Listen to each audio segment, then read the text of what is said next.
ভাষণ। তার আগে উনি ক্যাবিনেট মিটিং করেছেন এবং উনি ওনার সরকার কি করতে চান তার একটা ধারণা দিয়েছেন এবং জাতির উদ্দেশ্যে উনি যে ভাষণটা দিয়েছেন, এই পুরো ভাষণটা আমার মনে হয় যে আমাদের খুব মন দিয়ে একবার একটু দেখা উচিত। কারণ এটা দেখলেই আপনি বুঝতে পারবেন, কিছুটা একটা ধারণা করতে পারবেন যে ওনার মনে আসলে কি চলছে, উনি কি করতে চান। আমি প্রথমে ভাষণের প্রথম যে কথাটা আমার খুব গুরুত্বপূর্ণ মনে হয়েছে, সেখানে উনি বলেছেন যে বিএনপিকে যারা ভোট দিয়েছেন কিংবা দেননি অথবা কাউকেই ভোট দেননি, এই সরকারের প্রতি আপনাদের সবার সমান অধিকার। দেখুন, এখানে 3টা ক্যাটাগরি করেছেন। 1 নম্বরে যারা ভোট দিয়েছেন বিএনপিকে, একটা ক্যাটাগরি। যারা দেননি মানে অন্য কাউকে দিয়েছেন, বিএনপির পরিবর্তে অন্য কাউকে দিয়েছেন। এনসিপিকে দিতে পারেন, জামাতকে দিতে পারেন, কোনো স্বতন্ত্র প্রার্থীকে দিতে পারেন, যে কাউকে, মানে অন্য কাউকে ভোট দিয়েছেন। আরেকটা হলো কাউকেই ভোট দেননি। কাউকে ভোট দেননি মানে কি? তার মানে তারা ভোট দিতেই যায়নি। যারা ভোট দেননি, একদম ধরেন 60% ভোট পড়েছে বলা হলো, তাহলে যে 40% লোক ভোট দিতে যাননি, তাদের ব্যাপারে উনি বলছেন এদের সবার এই সরকারের প্রতি, মানে ওনার সরকারের প্রতি সমান অধিকার। মানে যে বিএনপিকে ভোট দিয়েছে তার অধিকার কিন্তু যে ভোটই দেয় নাই, ভোট বর্জন করেছে, ভোট কেন্দ্রেই যায় নাই, তার অধিকারের চেয়ে বেশি নয়। একজন রাষ্ট্রনায়ক সুলভ বক্তব্য কিন্তু এটা। কারা ভোট দিতে যায় নাই? যারা যায়নি ভোট দিতে, তাদের মধ্যে অনেকেই কিন্তু, বেশিরভাগই আমি মনে করি তারা হলো আওয়ামী লীগের সমর্থক। তাহলে উনি বলতে চাচ্ছেন একজন বিএনপির সমর্থক অথবা বিএনপির কর্মী এই সরকারের উপর যতটুকু দাবি নিয়ে কথা বলতে পারবে, একজন আওয়ামী লীগের কর্মীও ততটুকু দাবি নিয়ে কথা বলতে পারবে। আমি এই প্রথম এই ধরনের কথা বলতে শুনলাম কাউকে। শেখ হাসিনা আমল দেখেছি এই ধরনের কথা বলার সাহস ওনার ছিল না। জনাব তারেক রহমান সাহেবের এই সাহসকে অথবা এই মনের যে ঔদার্য, এটাকে আমি মনে করি প্রশংসা করা উচিত। কেউ ভালো করলে প্রশংসা কেন করবেন না? করা উচিত। আপনি যে মত, যে পথেরই লোক হোক না কেন, উনি যে কথাটা বলেছেন এই ধরনের কথাই তো আমরা শুনতে চাই। কেউ যখন মন্ত্রী হবেন তিনি সবার মন্ত্রী হবেন। প্রধানমন্ত্রী যখন বলেন উনি সবার প্রধানমন্ত্রী, যার ওনার সঙ্গে যারা মন্ত্রী এবং প্রতিমন্ত্রী আছেন যে 49 জন, তাদেরকেও আমি বলবো আপনারা প্রধানমন্ত্রীকে ফলো করেন।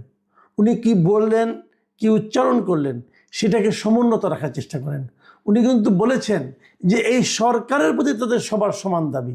আমরাও আগামী দিনগুলোতে এটাকে একটু বিচার করে দেখতে চাই।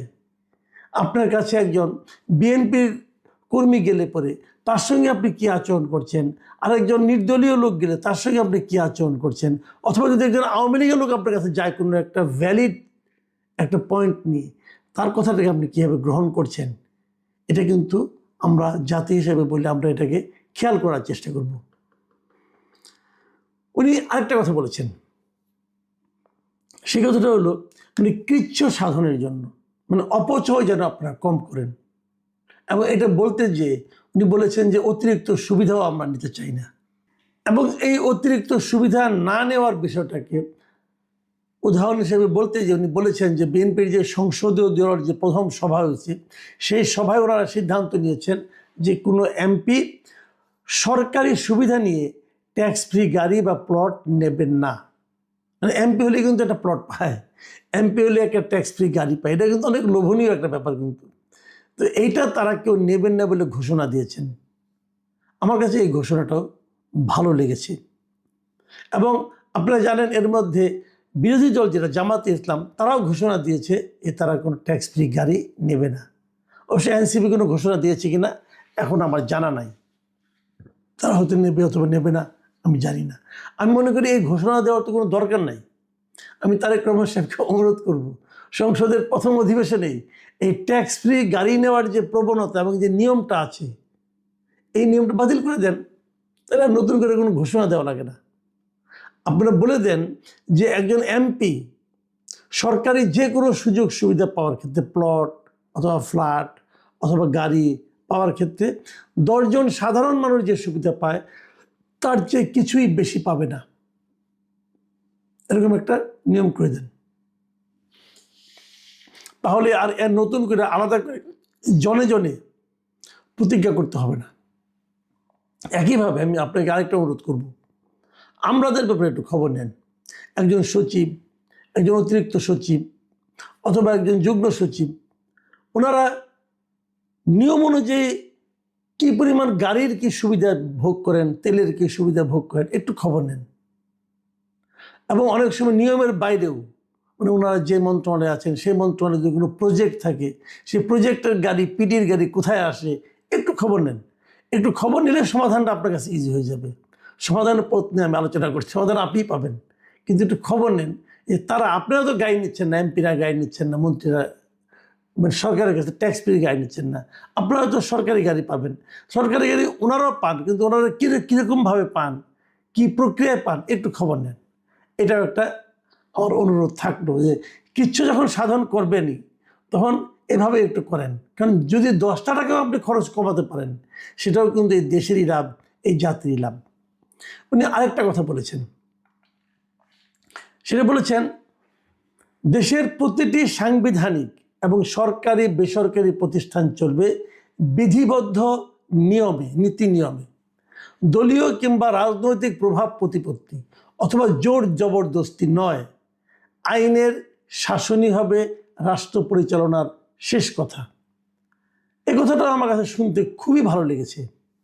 কিন্তু এই যে বেসরকারি সরকারি প্রতিষ্ঠান যে নিয়মের মধ্যে চলবে, এগুলো রাজনৈতিক প্রভাব প্রতিপত্তি এখানে খাটানো যাবে না, এটা মনিটরিং কে করবে? আমি যতটুকু জানি অলরেডি বিভিন্ন সরকারি কর্মকর্তা কর্মচারীদের মধ্যে একটা হুজুগ শুরু হয়ে গেছে। মাঝখানে ছিল কিন্তু কে কবে ছাত্র শিবির করতো, জামাত করতো, এটা নিয়ে কিন্তু গত 1.5 বছর অনেকে বলছে আমি জামাত করতাম, আমি ছাত্রদল করতাম। যারা নাকি আওয়ামী আমলে নিয়োগ পেয়েছে তারাও কেউ ছাত্রলীগ করতো না, সবাই জামাত এবং ছাত্রদল করতো, আর কিছু করতো না। এখন সরকার গঠনের পর যতটুকু আমি শুনেছি, জামাতের যে অফিসাররা ছিলেন, যারা ছাত্র শিবির করতেন, জামাতের খুব ভালো ভালো সুযোগ তারা পেয়েছেন, তারা নাকি এখন বিএনপি হওয়ার প্রতিযোগিতায় নেমে গেছেন এবং তারা সব বিএনপি করতেন। আওয়ামী লীগের অনেক ঢুকে পড়ছে, বিএনপি করতেন। তো আমার কথাটা হলো কি, যে আওয়ামী লীগ কিংবা বিএনপি কিংবা জামাত, এটা আমলাদের পরিচয় হবে কেন? এই কথাটাই কিন্তু তারেক রহমান বলেছেন যে এখানে কোনো আইনের শাসনটা হবে মূল কথা। প্রত্যেকটা প্রতিষ্ঠান চলবে বিধিবদ্ধ নীতি নিয়মে। তো বিধিবদ্ধ নিয়মটা কি? এই বিধিবদ্ধ নিয়মে কি বলা হয়েছে যে যদি কেউ বিএনপি করে তাহলে তার দ্রুত প্রমোশন হবে? বিধিবদ্ধ নিয়মে কি বলা হয়েছে যদি কেউ আওয়ামী লীগ করতে এক সময় এই জন্য তাকে ওএসডি করা হবে? বলা হয়েছে ভাই? যদি বলা না হয়ে থাকে তাহলে আমি তো মনে করি একটা নিয়ম করা উচিত। এখন তো নিজেকে আওয়ামী লীগ বলবে না, জামাতও বলবে না, সবাই বিএনপি বলবে।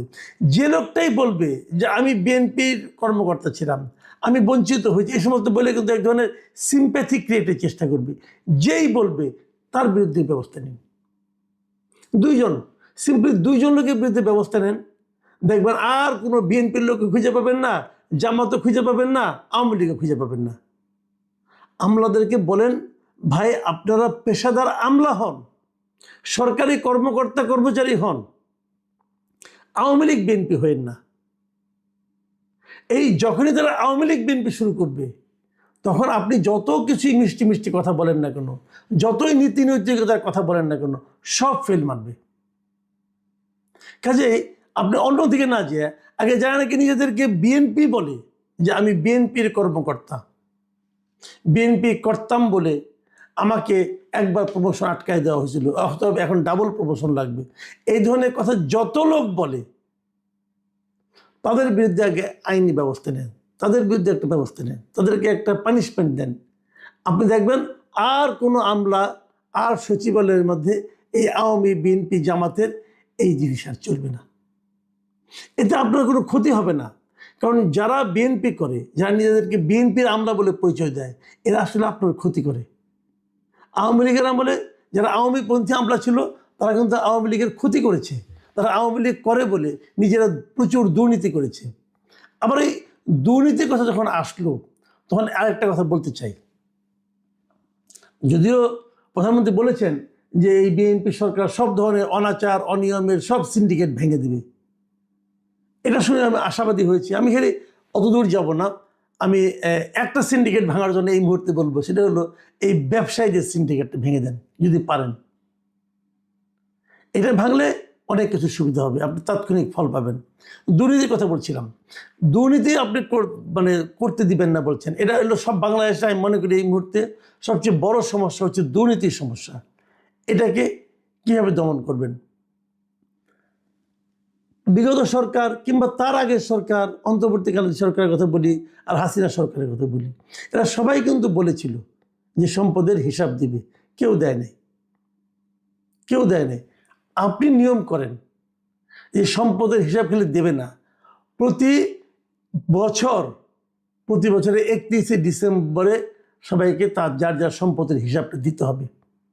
জানুয়ারি ফার্স্ট উইকে সেটা যে যেখানে জব করেন, যে যেখানে মন্ত্রী করেন, সেই মন্ত্রণালয়ের ওয়েবসাইটে সেই হিসাবটা সবার জন্য দর্শনযোগ্য অবস্থায় থাকতে হবে।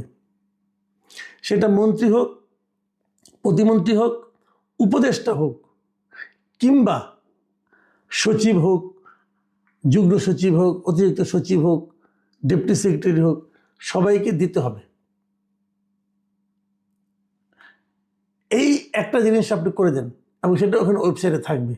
1 বছর পরে আবার থাকবে, আগেরটা ফেলে দেওয়া যাবে না, আগেরটাও থাকবে, পরেরটাও থাকবে, এরকম চলতে থাকবে আপনার পুরো শাসন আমল। করে ফেলেন। এটা করতে কিন্তু বাড়তি কোনো খরচ নেই, করে ফেলান। এই শেষ মুহূর্তে ডক্টর ইউনূস সাহেব যে একটা গুজামেলের হিসাব দিয়ে গেছিল, এরকম হিসাব কোনো লাভ নাই। সম্পদের হিসাব মানে যে ব্যক্তি, সেই ব্যক্তি তার সন্তান, মানে তার পরিবার, পরিবার বলতে তার পিতা মাতা, স্ত্রী পুত্র কন্যা এবং স্ত্রীর মানে স্বামী স্ত্রীর মানে যে যাই হোক না কেন, নিজে এবং তার স্পাউসের পিতা মাতা, এই সম্পত্তিগুলো হিসাব দিতে হবে। দিতে বলেন, দেখবেন ঠিক হয়ে গেছে। তা না হলে আপনি আমাকে বলেন, একটা কথা আমি বলে শেষ করি।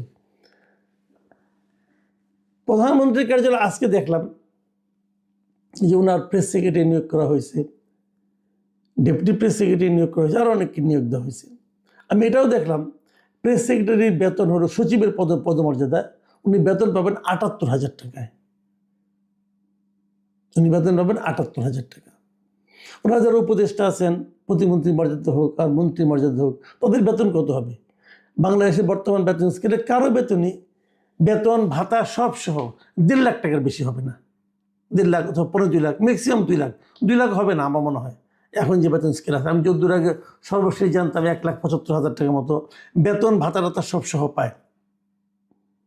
তো এই বেতনের চাকরি নেওয়ার জন্য সবাই উন্মুখ থাকে কেন? এটা বলেন, কেন উন্মুখ থাকে?